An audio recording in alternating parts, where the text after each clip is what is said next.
Welcome to the Eutaw Street Banter Podcast. Welcome, everybody, to another episode here on the Eutaw Street Banter Podcast. With me, like always, is Elijah, and we got a special guest, and we're actually on his also. Is a Gary from Brit Does Baseball. Thank you so much for joining us all the way from across the pond, as Elijah always says. How are you doing? Thank you guys so much. It's lovely seeing you guys again. It's been a few months since we did one of these. I think we said we were going to hook up after or just before the Orioles Cubs series. It was great timing. Yeah. See, we usually would have done it before the Cubs series, but we lied to you, and we just didn't want to talk because the Orioles suck. No, I'm kidding. That's not true. It's too close to the trade deadline. That's true. We're all we were crying. Yeah, a lot of tears. no one would have wanted to watch. No, I'm just kidding. No, but yeah, thanks, man. Last time we talked, we thought that we both might meet each other in the playoffs. That obviously isn't going to happen this year. Hey, we still got 2 months left. Yes. I tell you, if we turn this around, you're on the podcast every week because it's because of you. Yeah, you gave us some good vibes. So, but truly, thank you, everybody. Make sure you check out Brit Does Baseball. He puts out some great information, videos, and posts on all around baseball. He's a big Cubs fan, but I will give you credit because you do very good at just covering the entire sport. So, but we really appreciate, like I said, you joining us again. And speaking of covering the entire sport, let's jump in here. MLB news. Let's see, Elijah, what we got. So, first off, we'll start off on a little bit of a sadder note, and that is Cubs legend Ryne Sandberg passed away last week. I followed him on Instagram. I was trying to follow along with it. He was battling with cancer for a while, and he was putting up a fight, but he did finally pass away from it. So that is very sad. And I believe the Cubs, I know they're probably gonna honor it. Do they have a statue of him at Wrigley? Yeah, they do. That's what I thought. Yeah. That's what I thought. So that's awesome. I mean, I don't know when he retired, but I don't believe I was ever alive to watch him play, or if it was when I was like a baby. Yeah. I mean, I used to watch him a lot because he would be on WGN, which around here was a TV station that just about everybody had. And you would get home from school, and it would be in the sixth inning usually because the game started at 1:30, 1:05. So you get home from school about 2:45, and the only baseball game on was the Cubs, their day game, and Ryne Sandberg would be there. And then as I grew up, that's how I became like a second Cubs fan. Orioles always my favorite, but the Cubs were my second favorite, mainly because, I mean, they had Sammy Sosa on that team back then. Mark Grace was there. There were some great Cubbies. Yeah. And you look at some of their rosters from the Ryne Sandberg area, and you're like, man, how didn't they win a World Series? And it's mainly injuries and just bad luck. Yeah, bad luck. Okay. So, but yeah, I mean, super sad. One of the, you hate to say it like this, but it is. He's the Ripken of the Cubs. Just the everyday player, blue collar. He's their version of that, and amazing. Just he had a 68 WAR, as Elijah would like to point out, because career. So yeah, that's Elijah always points out. The most useless stat of all time. Well, Cody, he just thinks he's old school, so he still looks at like pitcher wins and batting average and stuff. And yeah, I mean, he 285 batting average is pretty amazing. That's good. Career batting average. So, but yeah, man, yeah, that's crazy. Yeah, and I know some fan base that's pretty happy are the Marlins. Oh, yeah. They sold out their stadium, which is probably the first time in like 40 years since they won the World Series. Probably the first time they've ever done that. 75% Yankees fans. They swept the Yankees, and they kind of killed them. It was actually very fun to watch some of the clips because obviously we're Yankee haters. Yeah, obviously. So we were rooting for the Marlins. Obviously. Well, we also have some guys on the Marlins. Kyle Stowers is killing it right now. Had a grand slam to help come back against them, but some good errors. I like when all the players that the Yankees trade for are the reason they literally all three relief pitchers blew up, and then one of the position players they traded for, Jose Caballero, makes an error in the outfield, ends up blowing apart the one game. Just amazing. I mean, it's great to watch. The Yankees have now dropped down to third place. Yeah, they're only half a game up in the wild card on the Mariners to move down to third place in the wild card. So, I'm rooting for it. I'm here for it. Yeah, I'll gladly. I saw a video of yesterday And I guess it was like the 7th inning and the Yankees were losing and people were just leaving like insanely amount. That's crazy. That's hilarious. That's the best thing I've ever seen. Yeah. I think any weekend where the Yankees get swept, it's a good weekend. Yeah. You got that right. Absolutely. Yeah. I don't care who's your favorite team. It's for everybody, right? Yeah. Yeah. Yankees and Dodgers, when they get swept, it's a nice feeling. Unless the Dodgers get swept by the, in which case you a little sour feeling. Yeah. I really like what Miami are doing. I mean, they're backed up to 500 for the first Yeah. time probably in like 2 years. Yeah. And like, I thought it's kind of weird what they did at the deadline. I thought they were going to move some starting pitchers. Obviously, Sandy Alcantara being the highlight of that, but you also got Edward Cabrera in that. And I thought they'd move at least one of them and just went, no, we're just going to stick with our rebuild. And I mean, that Cole Stowers trade for Trevor Rogers, I think Trevor Rogers in himself has been very, very good this year for the Orioles, but it's kind of like what could have been if he'd have kept Cole Stowers because he's having a hell of a season. Yeah, I agree. I think the biggest thing we've talked about before with the Kyle Stowers trade is nothing would have happened because he would still be in our AAA system because we don't give our young guys shots. No. So that's the frustrating part. Like, you know, what was really neat with Kyle Stowers, just as the person, is any interview you watch him, he should be extremely bitter. And he's not. Like, he's very genuine, a good person. So it makes us as an Orioles fan, it makes me as an Orioles fan, like rooting for him because it's not his fault. You know, he didn't do nothing wrong. But dude, he is crushing. Yeah. He is crushing. Good, fun guy to. Poor Connor Norby's not having the same. Yeah, and Connor Norby was the headline of that deal. Right. I mean, he actually just put up a tweet and then quickly deleted it, basically trashing on a whole bunch of fans saying, you didn't believe in us. Like, don't come try to join us now when we're doing good. Yeah. Delete. I'm sure the management wasn't too happy about it. Yeah, he forgot he played for the Marlins. I don't blame him, though, because if I was a Marlins fan, that's what I would wanted to say. Yeah. But right. They're looking great. It's truly like the power of friendship going on over there. Because if you look at their roster, they do have pieces, but they were really, really awful to start the year. And for what they've been doing since May, I think it is, they shouldn't honestly be able to do that. Yeah.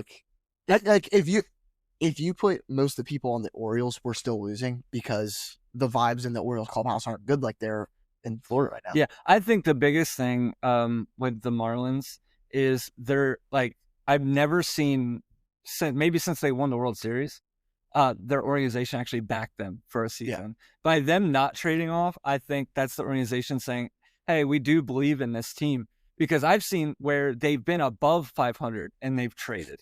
So kudos to them. Maybe maybe they are trying to get that through the clubhouse. But more importantly for us, for the AL East, we're just happy. Like you said, Yankees are in third place, second in the wild card, and only a half game up by the Mariners, who could have the best team in the world, and somehow they'll still be half game in the wild card because they have the worst luck I've ever seen. Well, it's ever since their GM said that they only try to win 55% of the time. Yeah, so they're on point. Yeah, they're on point. I mean, just being also they're in Seattle, Washington. So I mean, that's another issue. But yeah, I mean, we could talk about that, but more importantly, your Cubs are 2 games back by the Brewers, 65-46. So we're rooting for you. Hopefully, you guys can take that. But you know what's crazy is, I'm kind of jumping ship here, but the NL Central, I'm looking at the standings right here. Who would have thought that division would be as competitive, especially Reds wise? Because usually the Reds are decent, right? But they could really mess some things up throughout the rest of the regular season for you guys. So yeah, I think the biggest one is Terry Francona as the manager. Yeah, you're right. We did like some, when I was chatting to Dan and Cal sort of over the off season, who are the co-hosts on the podcast. We were chatting about who had a good off season, and up there were the Cincinnati Reds.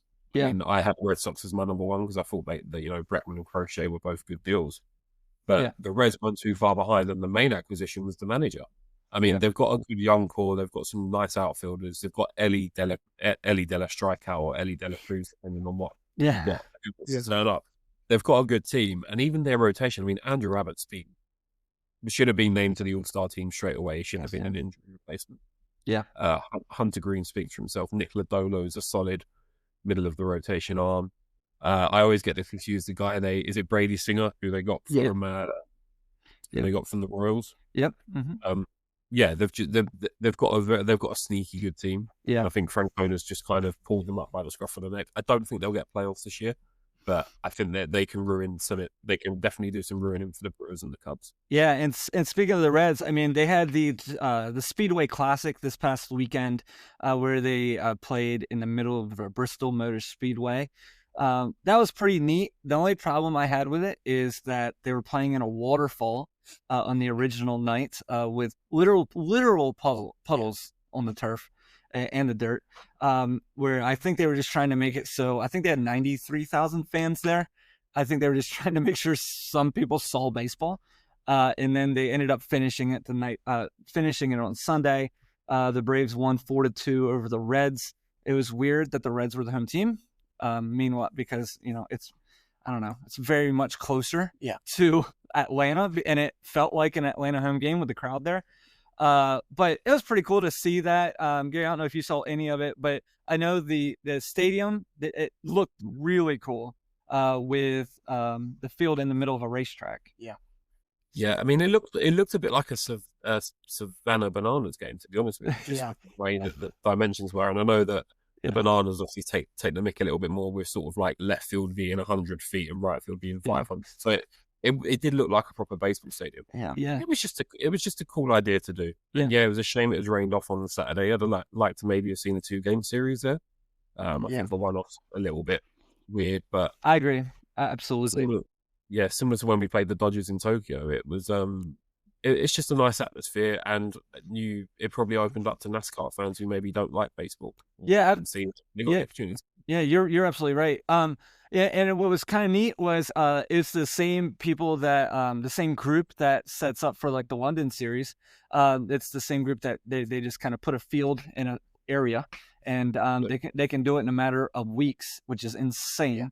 It is crazy to see just like a field. It's like pristine. Because like it pops up and you're like, this is to think about what it looks like on a normal race Sunday. Right. Yeah. And then what's also was crazy, I was listening to the differences between them putting the field on in London versus putting the field in the middle of the racetrack is the grading issue that they had, because I didn't realize this is I've never been on the infield of Bristol. But Gary, I'm sure you're a huge NASCAR guy, but Bristol, the track is this way. It's this you're walking up a roof. But I thought once you got off the track, it was flat, but it's not. There's nothing flat because it all funnels down, right? So even the infield is slanted. So they had, I can't remember, I don't want to lie.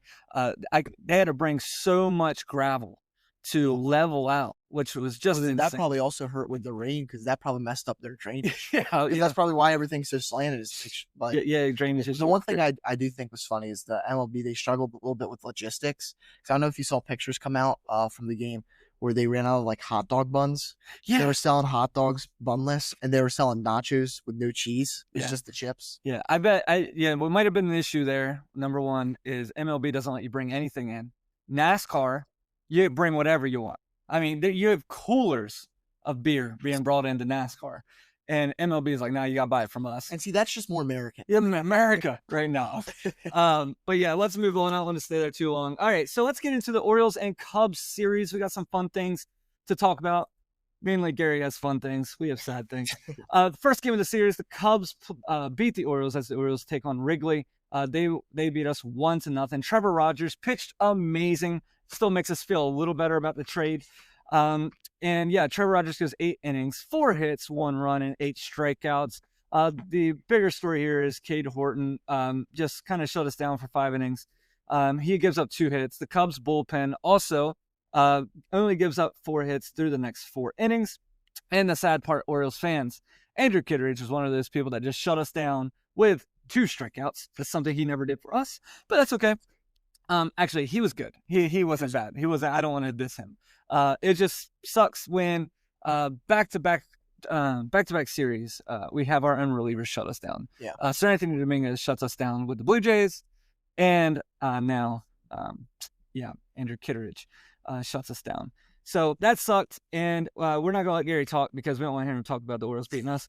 So the next game, Gary, you can talk about this one. The Orioles beat the Cubs 4-3. Obviously, 4-3. Cubs starter Matthew Boyd goes 7 innings, 4 hits, strikes out 8.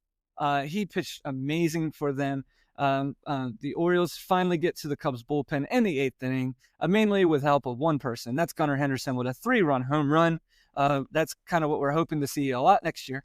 Sugano struggled again compared to what we were hoping he would be. He goes 5 innings, 3 earned. But I put on here, and everybody, especially Elijah, makes fun of me, but our makeshift bullpen stopped the Cubs from advancing. We had Jerry in Section 8, row 75, come and pitch for us. No, I'm kidding. Well, did you see what – this is sidetrack off this, but the Portland Pickles, their collegiate league, they actually have a fan that came to play and hit a bomb.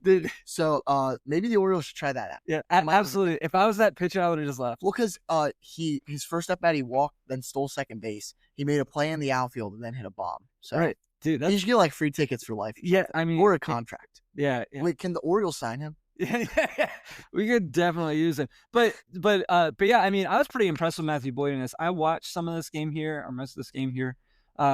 Matthew Boyd, he's clutch. He was great on the Tigers back in the day, and that's a guy that you're really going to have to lean on for a playoff run and the postseason also. So, yeah, I mean, honestly, Matthew Boyd has been our pitcher of the year. I think, especially with still going down so early, and then Imanaga with the hamstring issue. Matthew Boyd has kind of anchored that rotation, which I'm shocked by because, injuries in the last sort of 3 years, this is the most that Matthew Boyd has pitched in something like 5 or 6 years. And he blew past that in July. Wow. So for him to still be going effective, he got blew up against the Brewers, I believe, the start before. So it was nice to see him bounce back and go 7 scoreless. I did watch quite a lot of that game. So I was at an MLB takeover event in London. So they came over and did instead of the London series, they were like, here, we're going to have some themed bars and food and just batting cages, that sort of stuff. So I watched the first 4 innings of that game over there and we were 3-0 up. Took the train all the way back home, switched it on again and was in delay, got through 7 innings. I was like, sweet, Cubs are going to win this nice and easy. Then went to the toilet and came back and we were 4-3 down. That's what I said to me. I said to Emily, I was like, what went on? She was like, 3-run home run. I was just like, yeah. Sounds about right. It was Ryan Brazier and Caleb Philbar between them did the damage from our bullpen. And it's one of those where they've been really good all year, our bullpen, like the ones that mattered, not Ryan Presley, but we'll touch on that.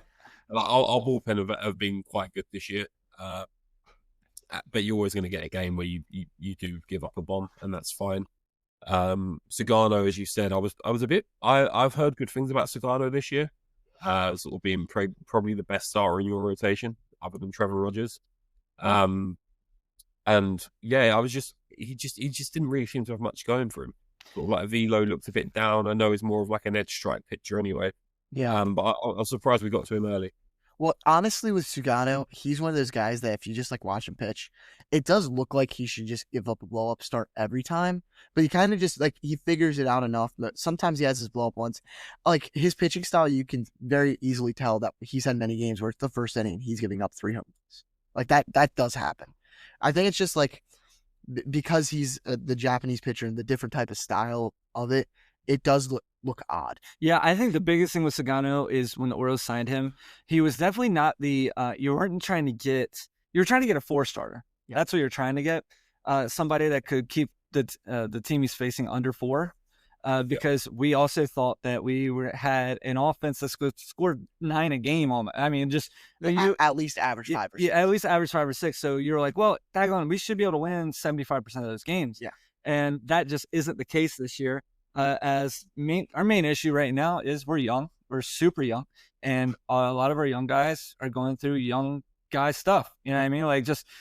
MLB has video, or all the MLB teams have video on all your players now. So they're learning you as fast as you're learning them.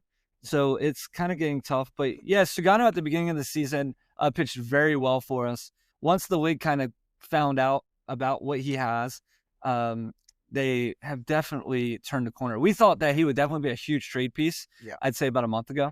And then he's had 4 or 5 really bad starts. Not this one. I'm not counting this one. This is after a trade.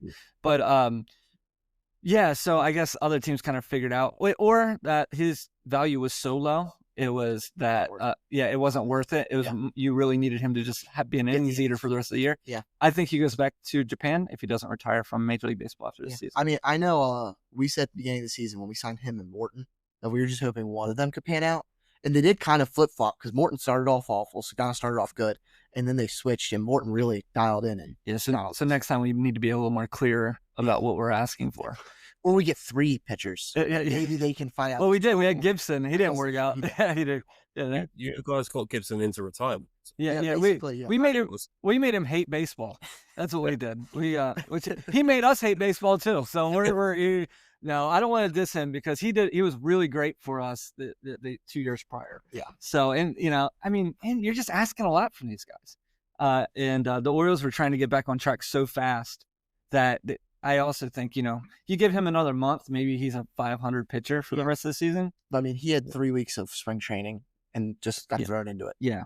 So in the third game, the Cubs beat the Orioles once again, taking 2 out of 3. And this is mainly because Brandon Young pitched for us.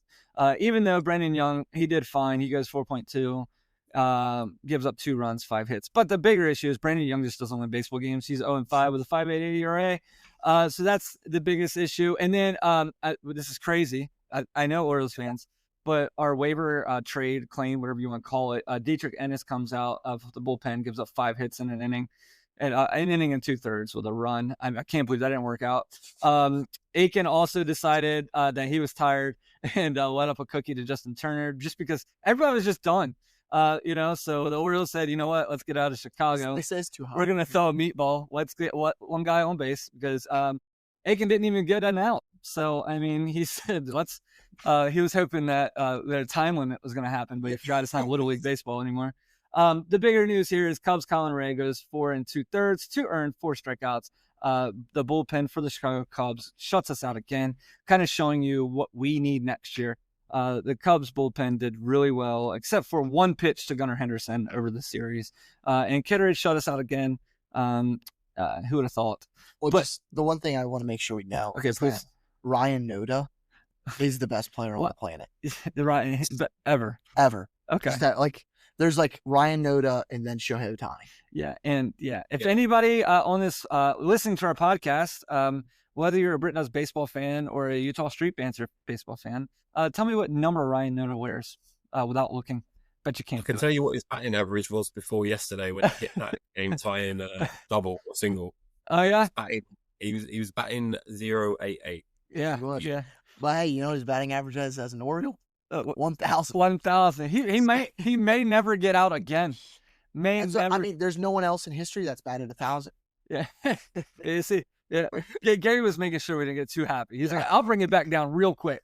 Yeah. He's like, the whole series was.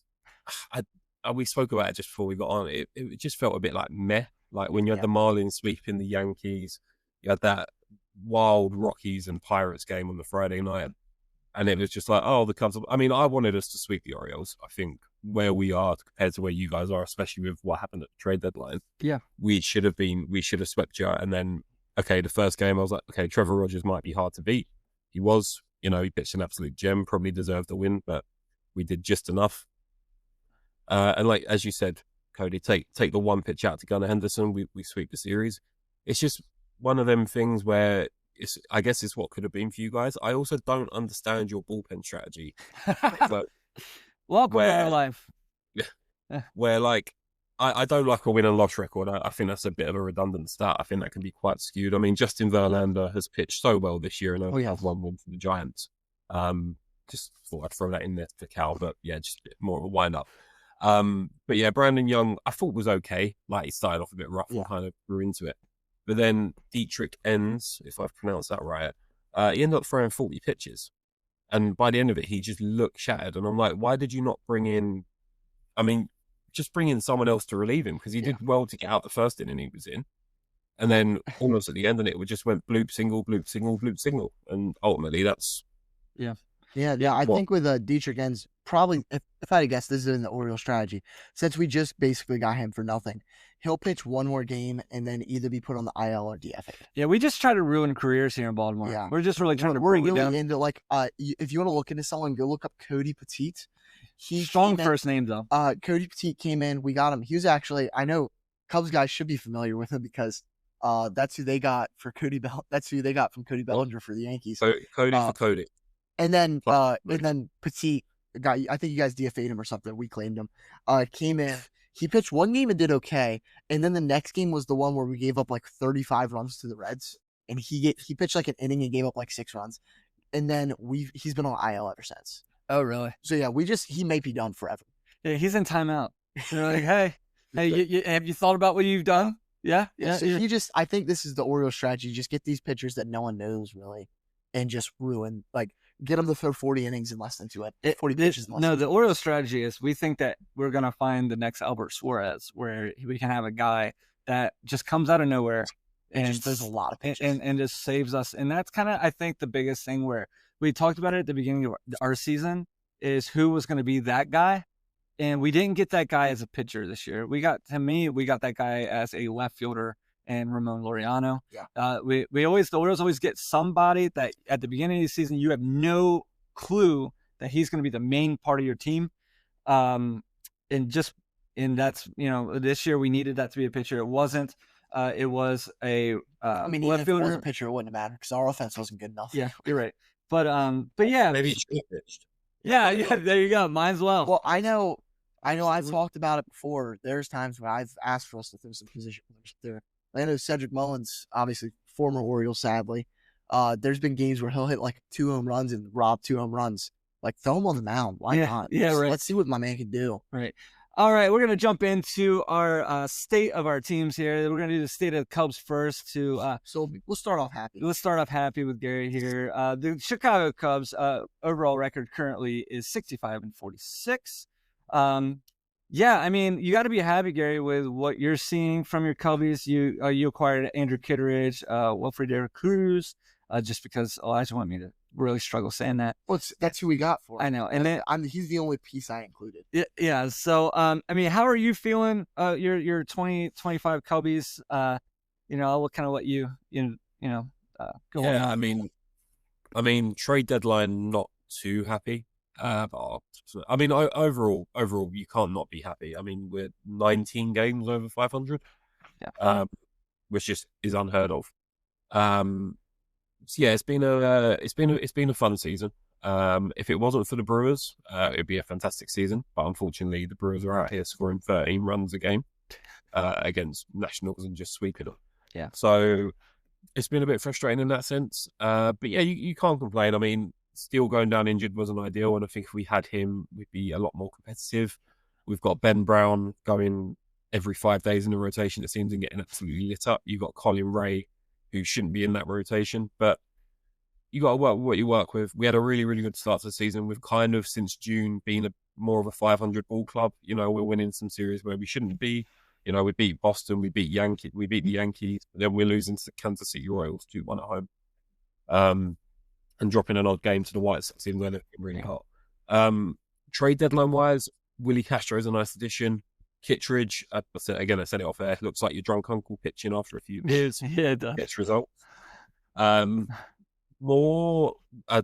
Rogers is the less talented of the Rogers twins, from what I've been told. But again, nice acquisition for the lefty. Pretty happy that Ryan Presley got dropped. It was time to end that little experiment. He just looked past it. It's like Hector Neris from last year.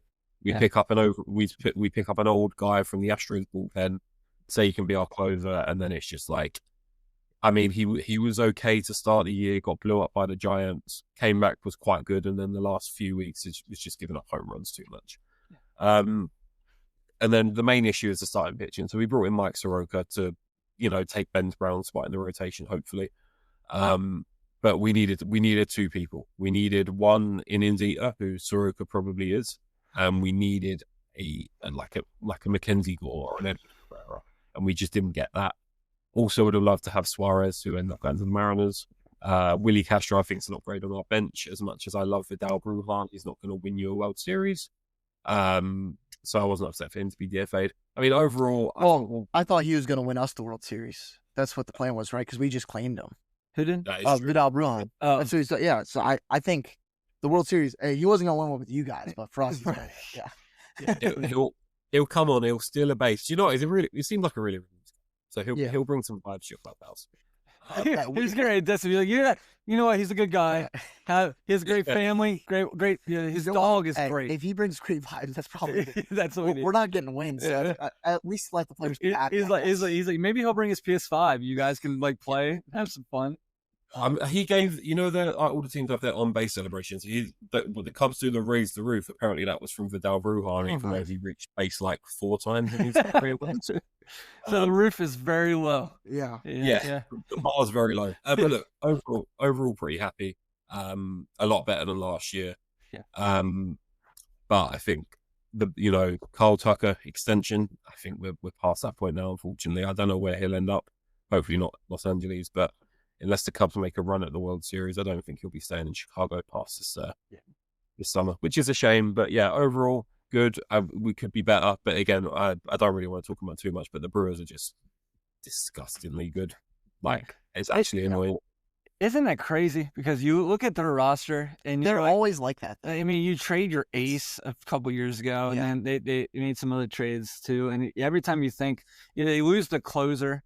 And Williams, and they get better every time. So it's just annoying. They're the Rays of your division. Because the Rays in our division, you look at their roster, you think you should just walk all over them. And then some guy that you've never heard of, or you've heard of a couple times, he's a free agent on your fantasy baseball team league, comes in and dominates for that team.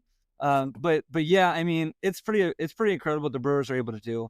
Chicago is doing very well. Like I said, I think the Cubs are one of those teams that need to they remind me a little bit of last year with us. Is you just need to get to the playoffs, and then anybody can do anything. Yeah. So it's one of those things where you want to see vintage Kyle Tucker get to the playoffs. You're going to see somebody just freaking take over a game as a position player. Pretty excited for that. But the Cubs are a fun team to watch, though. I will say, you got one of the best defensive shortstops in baseball, in my opinion. But yeah, man. I mean, if you want to jump on to make you feel better, the Baltimore Orioles are 51-61, and that's I can't even say I thought that was going to be flip flopped because I thought it was going. I thought we would have a better record than the Cubs right now. Yeah, I agree. The way it should have gone. Yeah, I agree. And I think that's fair. And that's not to diss the Cubs. That's to last year we had 6 All-Stars and all this stuff. I mean, last year by this point we probably had around the Cubs record, or maybe a little bit worse. I would have thought we would have been better than last year. Yes. It's just. But Elijah didn't put how far back we are of a playoff spot. I said we're well back. Well back. We shipped out 9 players. That would be Cedric Mullins, Reiner Hearn, Ramon Laureano, Urias, Ketteridge, Morton, Dominguez, Soto, Baker. Probably your mom's seats that you had for your season tickets. So basically, when I get Orioles fans upset that nobody's at the game, you can't blame that on the fans because who wants to go see people you don't know? We got 16 prospects back, which is good news for us here on the Delmarva Eastern Shore area because our Delmarva Shorebirds are going to be stacked. That's our single A team. And we live about 45 minutes away from there. So I can't wait to go and be upset. Just like when the Orioles traded Machado and everybody from those eras, we went to go see them and we realized there's a reason why they traded them. I am excited because Wilfrey De La Cruz, the guy we got for Kittredge, he'll probably be there. And I am excited to see him because I feel like those young middle infielders and stuff, they're always interesting. Because worst case scenario, he does not make it past Double-A. Best case scenario, he's Fernando Tatis Jr. Okay, all right. Wait, so he gets suspended twice. You know what? For how good he was, I'll take it. I'm gonna take it. For Andrew Kittredge, Elijah's like, you do what you got to do. You know, if you got to put a little bit something in your hair to make you a little stronger, you do it. And then you go and trade them because you don't want to pay them properly. Yes. But so I'm excited. I'm hoping that the Orioles, you have down here, this is a big thing for me. I want to see Dylan Beavers come up. I want to see what he can do. To me, he is the left-handed, smaller version of Kobe Mayo of last year. I say that because last year, Kobe Mayo was hitting bombs every single game in AAA. this year, Dylan Beavers is hitting bombs every day in AAA from the left side because, that's what we need, another left-hand hitter. But I do like Dylan Beavers, not knocking him. Sammy Basayo, I'm excited to see him come up. I don't know how they're not both up at this point. Yeah, well, for the longest time, we were literally, this sounds like a joke. We were literally signing people off the street to play Major League catching. Well, I mean, we still have Alex Jackson still our backup catcher.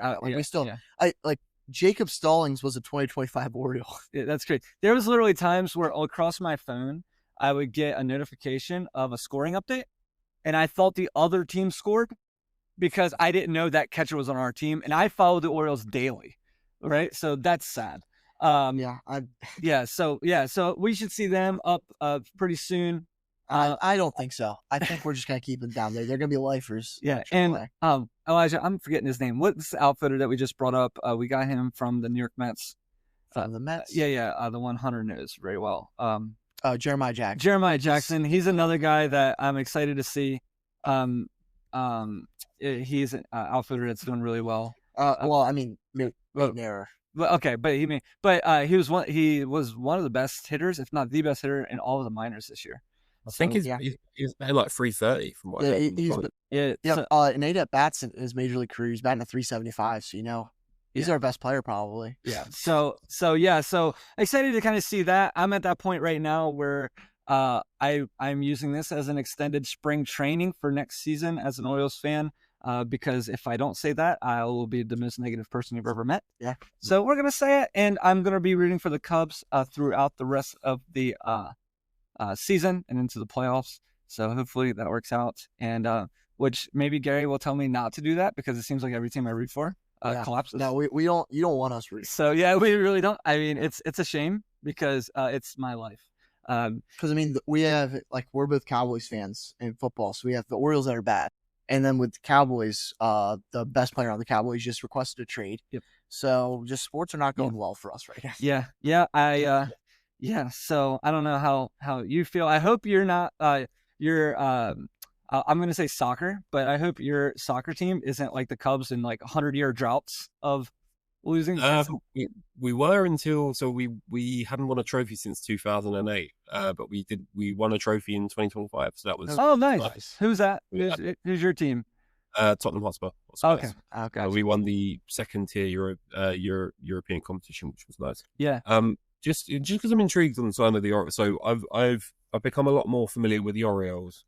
Because you guys inspired me. That and also, you're welcome. One of our kind of close Dan is a massive. He's a Norfolk, Virginia boy. Perfect. So big on AAA, big Orioles fan, also a New York Mets fan. I'll let you work that one out. Yeah, one in each. Not in the same division. It's okay.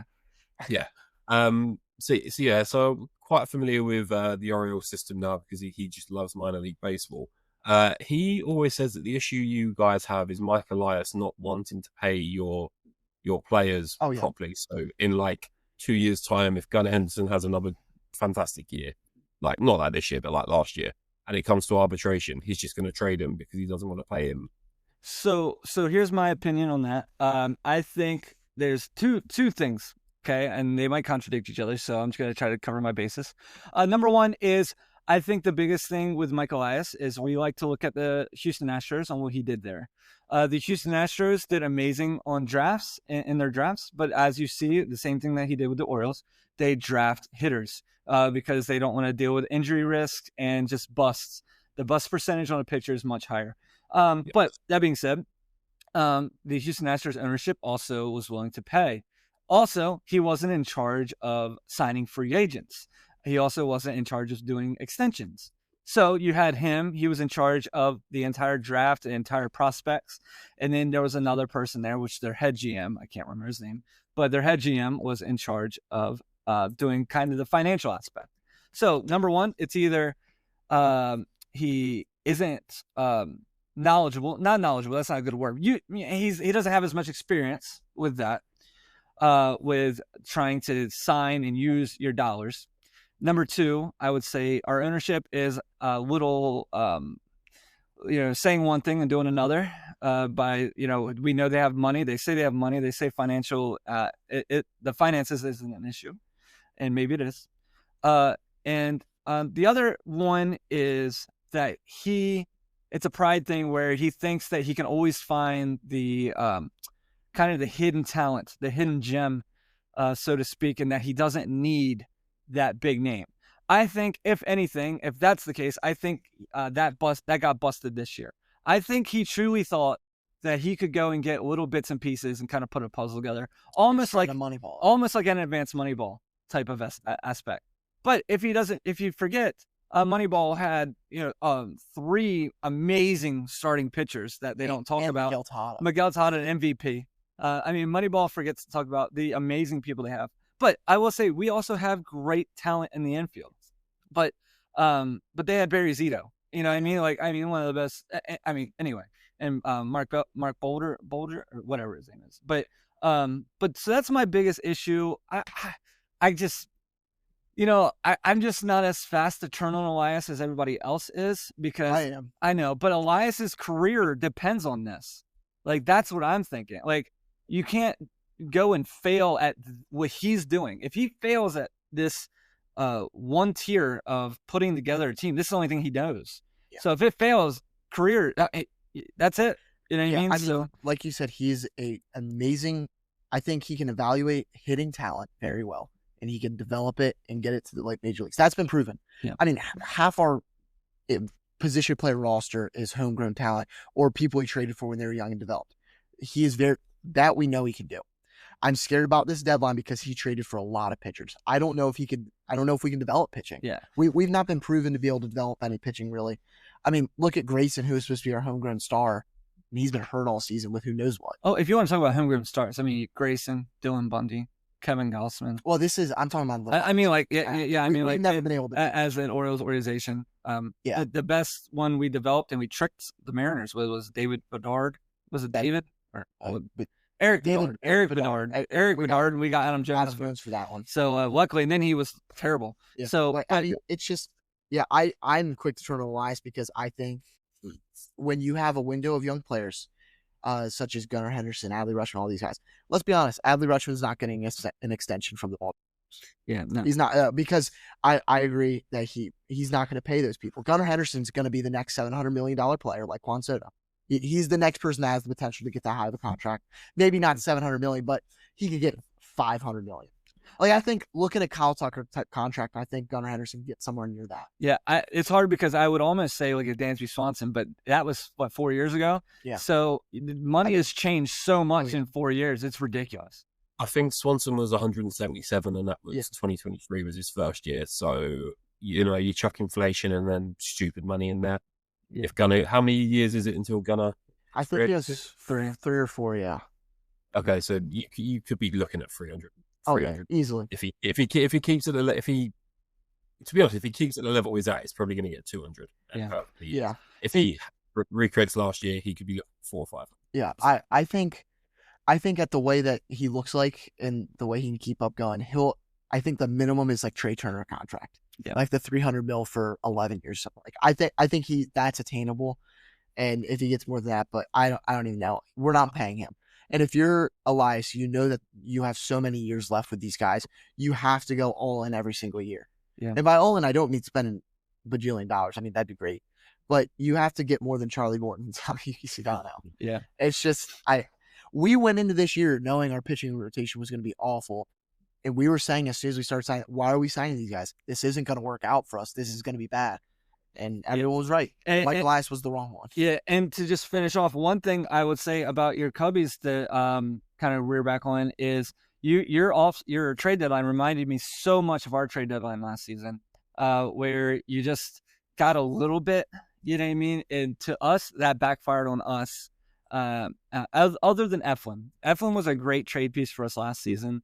But it's one of those things where you saw these other teams do massive things. You see the Padres just willing to do whatever they want. So you're wondering, hey, what did you want for Cease? Or was Cease really off the table because you're really jumping in for it? I don't know. But I agree where you see Mackenzie Gore. You're like, man, what's 7 years from now and that guy in your single A system for a World Series run right now with Kyle Tucker? Because that's kind of what you're looking at. So I get it. I hope that you guys, like I said, do well and make a strong run into the playoffs, and just make sure that you keep those nets up, so on the side of the fence, so nobody reaches over and grabs the foul ball. But I also hate that, because I would have grabbed, everybody on earth would have grabbed that freaking foul ball. Anyway, we're not getting into that. But yeah, Gary, we can't thank you enough for jumping on with us again, and you're always more than welcome to be on with us, and we love having you. You're a great dude.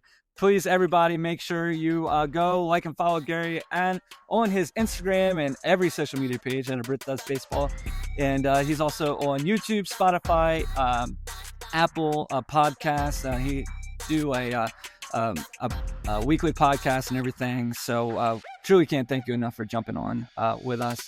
And we hope that you're enjoying yourself as your first really full season being in the baseball podcast world. So yeah, no, it's been a massive learning experience. I think one of my first ever guest appearances was on your show back in January, February, way before the season started. So thank you guys for having me on, and I hope the Orioles get a little bit better. I think you guys have got a little bit better since the start of the season, but I've got a little soft spot for him. So yeah, we appreciate you, man. Well, thank you all for watching us here on the Eutaw Street Banter, and we will see you next week. And thanks, everybody. See ya.